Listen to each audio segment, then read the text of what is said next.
Let's take a look at this temperature sensor from Digilant. It's based on the microchip TCN75A temperature sensor. We'll review the features and programmer's model for this sensor and also take a look at a detailed configuration example. This is the sensor that's included in the INO Measure Embedded Systems Kit. It's the Digilant PMOD TMP3, based on the microchip TCN75A located right here on the board. Let's take a quick look at the primary features of this sensor. It has 1 degree accuracy over a wide temperature range, 9 to 12 bits resolution taking anywhere from 30 to up to 240 milliseconds conversion time. Each additional bit doubles the time. This is based on I2C serial communications. The lower 3 address bits are accessible as pins. That means the device address can be set to any value between hex 48 and 4F. Supply voltage is 2.7 volts up to 5.5 volts. You have a user programmable alert output pin. You can control its polarity and temperature thresholds, and you also have continuous conversion, one-shot, and shutdown operating modes. Now let's look at the PMOD TM3 board features. It has duplicate I2C and power pins located right here. Every pair of pins is the same signal. This facilitates daisy chaining for multi-sensor applications. You have some jumpers to set the lower 3 device address bits. Those are located right here. We have a pair of jumpers to enable the 2.2K pull-up resistors that are built in for the I2C lines. These jumpers are not required when you are connecting to the MyRIO MXP port because these are already built in for serial clock and serial data lines. We have a single jumper to enable the 2.2K pull-up resistor for the alert output, which is of the open drain style. It's located right here. The alert output itself is located right there, and you have an extra ground pin next door. Note that the MyRIO digital I/O pin already has a 40K pull-up built in. Alright, let's get acquainted with the TCN75A programmer's model. We have 3 16-bit temperature-related registers. Here's the measured temperature, or ambient temperature, set point temperature, and hysteresis. I'll come back to those in a bit. We have an 8-bit configuration register and an 8-bit register pointer. Note that all of the bits in the registers power on to 0, and that means we would have zeros right here. That means the register pointer initially is pointing at the ambient temperature register. This is where we get our measurement result. Now we have anywhere from 9 to 12 bits, and that depends on the resolution setting in the configuration register. By default, these bits are 0, and that selects the 9-bit resolution mode with a 30 millisecond conversion time. Now we have an upper byte or most significant byte, and this reads out first. We have the lower byte or least significant byte, and that reads out second. Note that the measurement result is a read-only register, indicated as RO. The radix point is located right here between the bytes. That means that we have the integer part of our measured temperature in the most significant byte. Then we have the fractional part of the temperature showing up in the lower byte. Altogether, this numerical value is the measured temperature in degrees C. Note that you can increase your resolution up to 12 bits altogether. It does cost a little more time. This would be up to 240 milliseconds per conversion cycle. Let's look at a specific example of selecting bits in the configuration register. The one-shot bit located right here.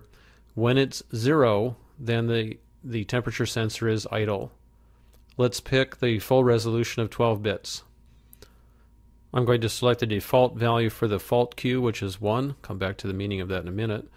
The alert behavior, I'd like to have that be active high for the output, and I'll also select comparator style for that interrupt output. Shutdown mode, we're going to go with continuous operation. Altogether, we have this binary pattern expressed in hexadecimal as hex 64. Now, when the device first powers up, the register pointer is pointing at the ambient temperature register. However, we need to configure the device. That means we need to get the register pointer set to 0, 1.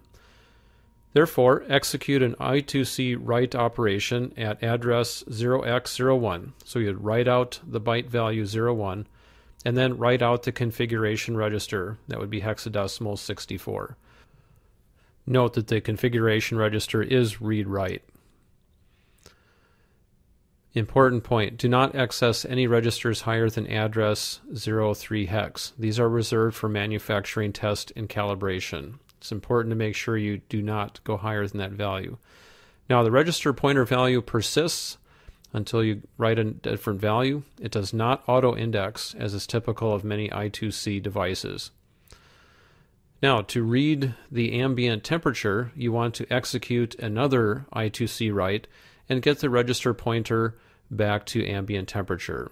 Therefore, you would want to write out a 0 value. At this point, you are pointed at the ambient temperature register and ready to begin reading values. Here's the basic operation then. Execute an I2C write with hexadecimal 0 to set the register pointer to the ambient temperature.